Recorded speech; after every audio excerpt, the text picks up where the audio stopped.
Good afternoon, sir. Good afternoon, classmate. Before I will start on my presentation, I would like to introduce myself. I am Lovely Carolino, a second-year college taking up Bachelor of Elementary Education.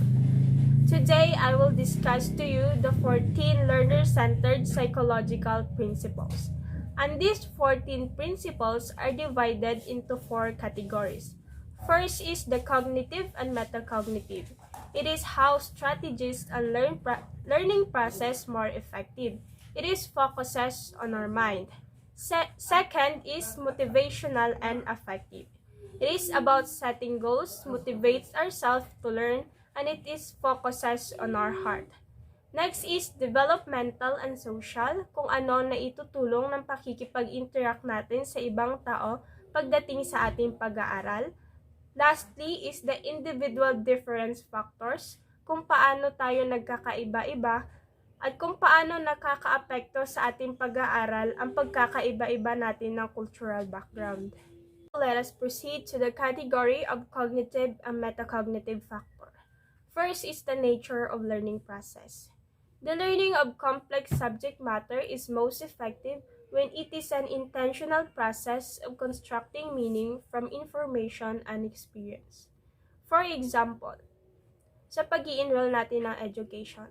Sa pag-i-enroll natin, dapat hindi tayo na-force ng ating mga magulang. Hindi tayo nag-enroll ng education dahil doon nag-enroll yung barkada natin. Hindi tayo nag-enroll ng education dahil may nakukuha tayong pera. Dahil kung na-force tayo na mag-enroll ng education is hindi din magiging effective yung learning natin. Then, sa pagtuturo naman in the future sa mga bata, gumamit tayo ng mga techniques na kung saan mas matututo yung mga bata based sa kanilang experience. At dito na pumapasok ang salitang learning by doing, na kung saan sa pamamagitan ng mga experiences ay nakakagain ng knowledge ang mga bata na kung saan magagamit nila sa pag-aaral nila, maiko-connect nila sa kanilang pag-aaral at sa kanilang pang-araw-araw na buhay. Second principle under cognitive and metacognitive factors is the goals of the learning process. The successful learner, over time and with support and instructional guidance, can create meaningful, coherent representations of knowledge. As a teacher, tayo ang facilitator at mag-guide sa mga students. Hindi natin sila i-spoon feeding bagkos hayaan natin sila na makapag-create ng meaningful and coherent representations of knowledge. Next is, as a teacher also, we should create students' learning goals consistent with their personal and education aspiration and interest. Ang ating mga estudyante ay iba-iba yan sila ng aspirations and interests. So, as a teacher, we should align our goals in different aspiration and interests of our students. Sa lahat ng ating ginagawa as a teacher, we should always gumawa tayo ng goal na kung saan ito yung mag-guide sa atin kung ano ang dapat nating ma-achieve sa isang task. Third principle under cognitive and metacognitive factor is the construction of knowledge. The successful learner can link new information with existing knowledge in meaningful ways. Knowledge widens and deepens as students continue to build links between new information and experiences and their existing knowledge base. As a future educator, in every lesson that we have, we need to review the previous lesson para malaman ng estudyante kung ano ang connection ng previous sa bagong lesson na ating ipipresent. In this principle, students can create a knowledge and information kung paano nila mai-apply ang previous lesson sa bagong lesson. Sa principle na ito, mas makakatulong ang concept mapping and categorizing. Fourth principle under cognitive and metacognitive factors is the strategic thinking.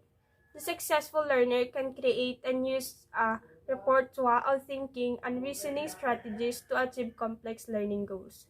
Successful learners use in their approach to learning reasoning, problem solving, and concept learning. As a student, we should collect different strategies na makatutulong upang makagain tayo ng information o ng knowledge on our own. Fifth principle under cognitive and metacognitive factor is the thinking about thinking. Successful learners can reflect on how they link and learn, set reasonable learning or performance goals, select potentially appropriate learning strategies or methods, and monitor their progress toward these goals. As a teacher, for example, students are using modules to learn because we are in the midst of a pandemic. Kapag may hindi naintindihan ng estudyante, ay hahanap siya ng mga paraan kung paano niya mas maiintindihan kung ano yung pinag-aaralan niya. So, maaari siyang magtanong sa kanyang teacher or gumamit siya ng dictionaries or Google upang mas maintindihan at mas mapalawak pa yung kaalaman niya patungkol sa kaniyang pinag-aaralan. Last principle under cognitive and metacognitive factor is the context of learning. Learning is influenced by environmental factors including culture, technology, and instructional practices. Teacher, we need to see to it that we have a conducive learning environment kung saan mas magiging komportable ang mga mag-aaral sa kanilang pag-aaral. For example, in environmental factors, hindi magiging komportable ang isang bata na mag-aral kung maingay sa paligid niya. Next is, makakapag focus ba ang isang bata kung saan nakikita niya sa isang classroom na magulo na kung saan watak-watak ang mga upuan, hindi maayos ang pagkakaayos sa loob ng classroom. Kaya as a teacher, we need to see to it na magiging komportable o maayos yung pag-aaral ng mga bata para maging effective yung mga strategies na gagamitin natin sa pagtuturo. Next, let's proceed to the category of motivational and affective factor. This is the seventh principle. Motivational and emotional influences on learning. Enrich internal words or thoughts, beliefs, goals, and expectation for success or failure can enhance or interfere with the learner's quality of thinking and information processing. As a teacher, we need to teach students to avoid intense negative emotion. Some examples of these intense negative emotions are anxiety and panic. As a teacher, huwag natin i-pressure ang ating mga estudyante bagkus i-motivate natin sila to do their best to fulfill their goals in life. As a teacher also, iwasan natin ang salitang favoritism. Dahil kapag na-feel ng estudyante na pinapairal natin yung favoritism sa loob ng classroom, ay maaaring magkaroon ito ng negative effect sa pag-aaral ng estudyante at maaaring mawala yung trust nila sa isang teacher. Next principle is intrinsic motivation to learn. Intrinsic motivation is stimulated by tasks of optimal novelty and difficulty relevant to personal interest and providing for personal choice and control. When we say intrinsic, it comes from us or within. It is under the control of a learner. For example, even there are no rewards or gifts, ay ginagawa mo yung best mo para matupad mo yung goals mo in life. Ikaw mismo nagkusa sa sarili mo na gawin ito na mag-aral ng mabuti dahil gusto mo at may pangarap ka. In this principle, we need to aim for an excellent. Ninth principle is the effects of motivation on effort. Effort is another major indicator of motivation to learn. The acquisition of complex knowledge and skills demands the investment of considerable learning energy and strategic effort along with persistence over time. Let us connect this principle to principle number 1. Kung napipilitan ka lang kunin yung course na ito na BE-Ed, ay hindi rin magiging effective yung pag-aaral mo ngayon. But if you have the intrinsic motivation, ay magiging magaling at magagamit mo ng tama kung ano yung pinag-aralan mo sa ngayon. Ganon na rin sa mga estudyante.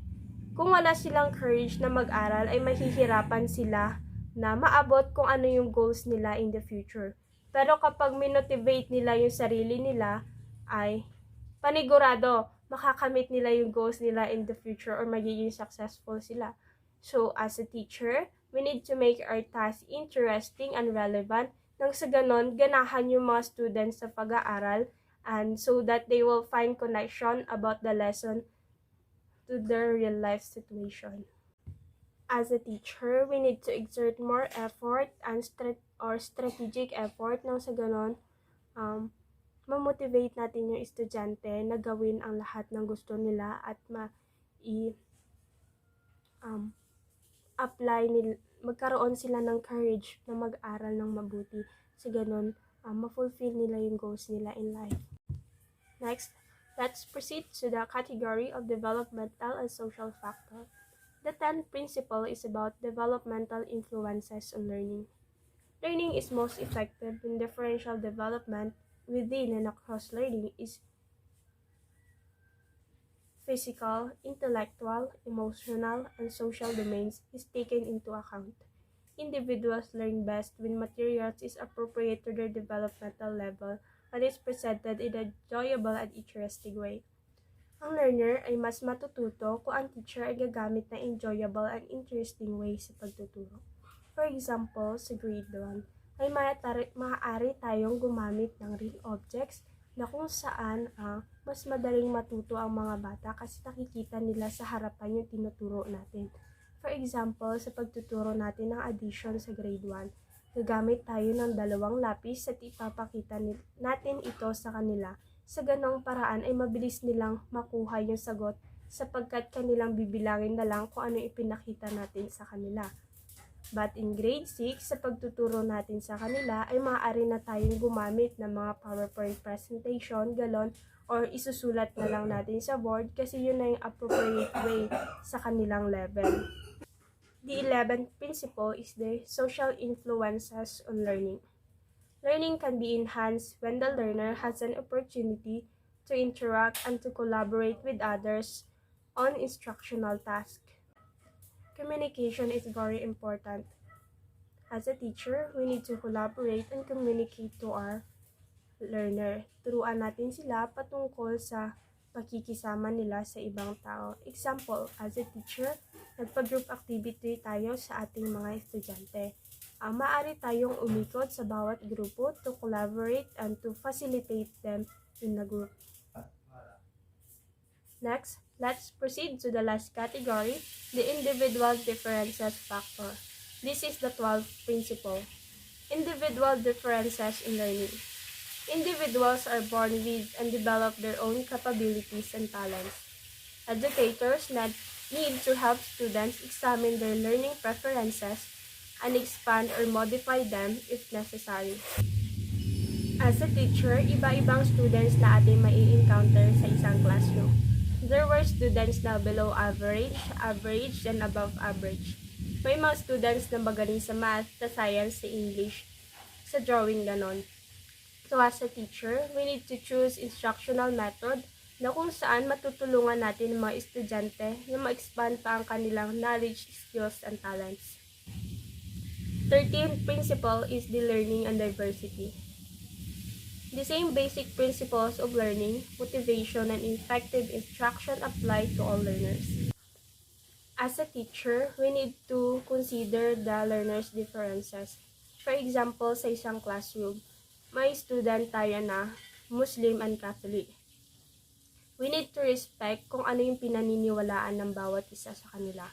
So, as a teacher, kapag nagpa-activity tayo at hindi pwede yung activity na yon sa isang estudyante dahil sa pinaniniwalaan nila, ay maaari tayong magbigay ng iba activity na kung saan hindi ma-disrespect kung ano man yung kultura o yung pinaniniwalaan nila. The last principle or the 14th principle is the standard and assessment.